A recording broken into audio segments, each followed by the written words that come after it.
I work security at a shopping mall in suburban New Jersey. I have been monitoring the parking lot for 9 years. I have seen thousands of parking disputes. Most are minor. Someone took a spot someone else wanted. Brief frustration. They find another spot. Life moves on.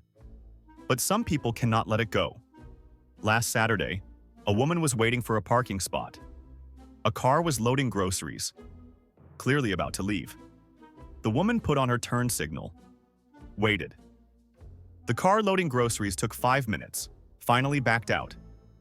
As the spot opened, another car came from the opposite direction and took it. The woman who had been waiting was furious. She honked. The other driver ignored her. The woman got out of her car, walked over, started screaming. "You saw me waiting. I was here first. That is my spot." The other driver said it was a public parking lot. First come, first served. The waiting woman said she was first. She had been waiting. The other driver said waiting does not reserve a spot. The waiting woman said that is parking etiquette. Everyone knows you do not take a spot someone is waiting for.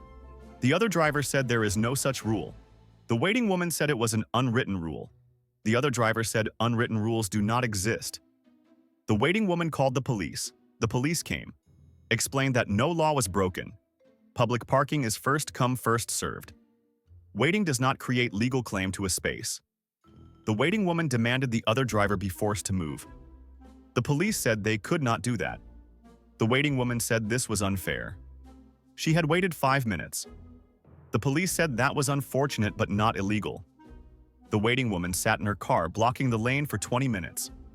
Other cars could not get past, honking, yelling. She did not care. She was making a point. Finally, she left. But not before keying the other driver's car. We caught it on camera. She was arrested for vandalism over a parking spot. That cost her a criminal charge and $1,500 in damages. This is what I deal with. People who would rather commit crimes than accept parking disappointment. The most common parking lot conflict is the spot stalker. People who follow other shoppers to their cars, driving slowly behind them through the lot, waiting while they load bags, put away carts, strap in children. These stalkers will wait 10 minutes for a spot rather than park 30 seconds farther away. I watched a man follow a woman to her car.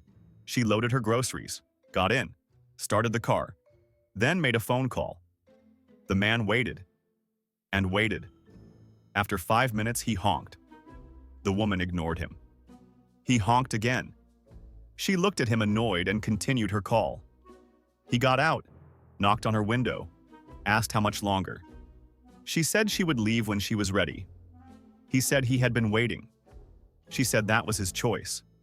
No one asked him to wait. He said parking etiquette dictated she should leave promptly. She said she did not care about parking etiquette. He said he would call security. She said, "Go ahead." He called me. I came over. He explained the situation, expected me to make her leave. I asked the woman if her car was operational. She said yes. I asked if she was safe.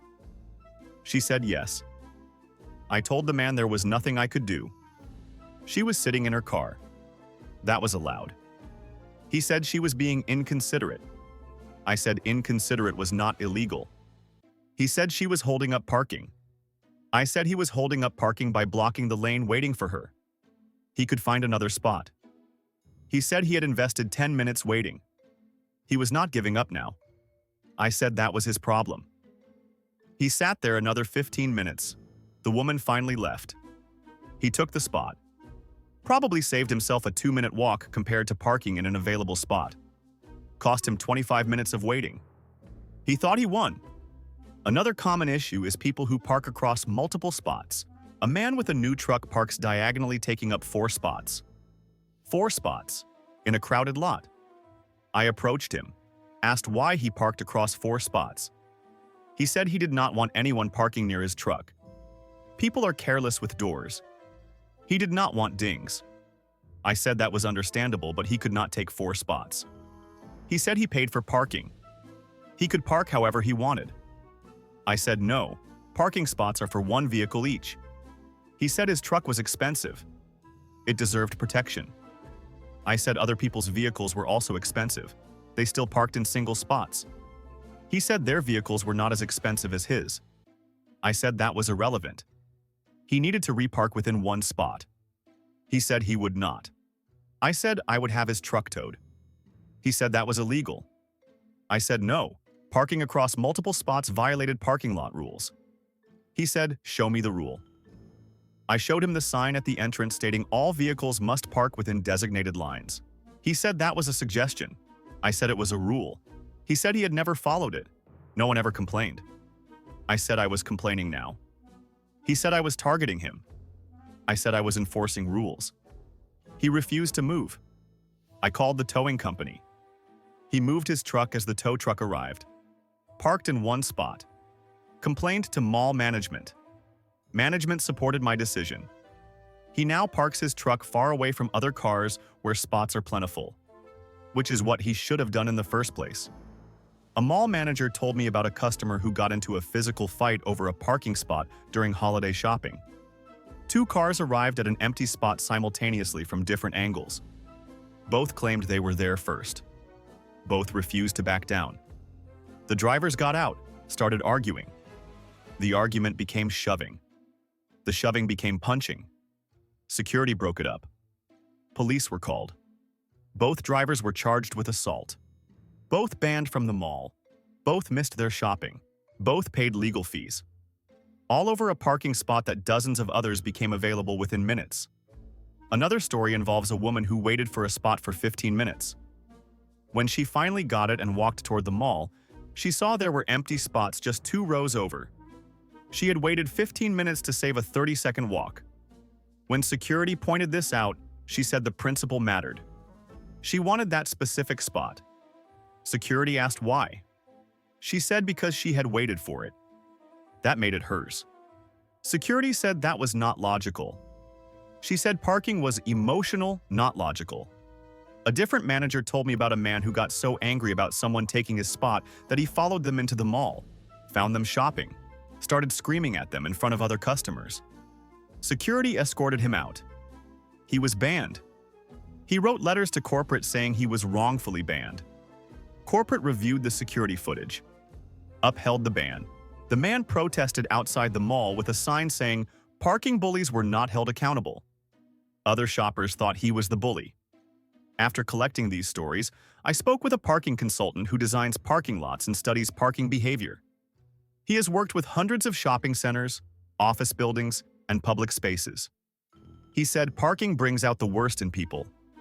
He said several psychological factors are at play. First, parking is often the first challenge people face when arriving somewhere. If that experience is negative, it colors their entire visit. They are already frustrated before they enter the building. Second, cars create a sense of anonymity and power. People feel protected inside their vehicles. They behave more aggressively than they would face-to-face. Third, parking involves competition. Limited spots. Multiple people wanting them. This triggers competitive instincts. Some people cannot handle losing even minor competitions. Fourth, Americans are accustomed to convenience. Parking far away feels like punishment. Even if it is only an extra minute of walking, people will wait 10 minutes for a close spot rather than park far and walk. The immediate convenience matters more than the time saved overall. Fifth, driving is stressful. People are already tense from traffic. A parking dispute is the breaking point where that stress explodes. He said parking lot design tries to minimize conflict but cannot eliminate human nature. Wide lanes reduce confrontations from cars passing each other. Clear signage reduces confusion. Ample lighting increases safety and visibility. Designated areas for different uses like compact cars or families with children. But no design can fix entitlement. He has seen people park in fire lanes, in handicap spots without permits, across multiple spots, in loading zones, in no parking areas. When confronted, they always have excuses. I was only here for a minute. There were no other spots. I did not see the sign. My vehicle does not fit in regular spots. These people know the rules. They just think rules do not apply to them. He said enforcement is the only solution. Tickets, towing, bans, consequences for breaking rules. But enforcement costs money. Many properties do not want to pay for active parking enforcement. So bad behavior goes unpunished. This encourages more bad behavior. He said the worst parking lot behavior happens during holidays. Black Friday, week before Christmas. Everyone is stressed. Everyone wants close spots. Everyone is in a hurry. This creates perfect conditions for conflict. He has seen people camp in parking lots before stores open to get the closest spots. Has seen people pay others to hold spots. Has seen physical fights over spaces. Has seen cars intentionally damaged out of spite. All during the season supposed to be about peace and goodwill. He said one mall tried assigned parking during holidays. Customers reserved spots online. Each spot had a number. You could only park in your assigned spot. This eliminated competition and confusion. But customers hated it. They said it felt too controlled. They wanted the freedom to find their own spot. Even though that freedom led to chaos and conflict, the mall abandoned the system after one season, went back to free-for-all parking. Customers were happier, even though the experience was objectively worse. He said Americans have a complicated relationship with parking. They want abundant free parking everywhere, but do not want to walk far. They want parking to be first, come first served. But get angry when they are not first. They want rules against bad parking behavior, but do not want rules applied to them.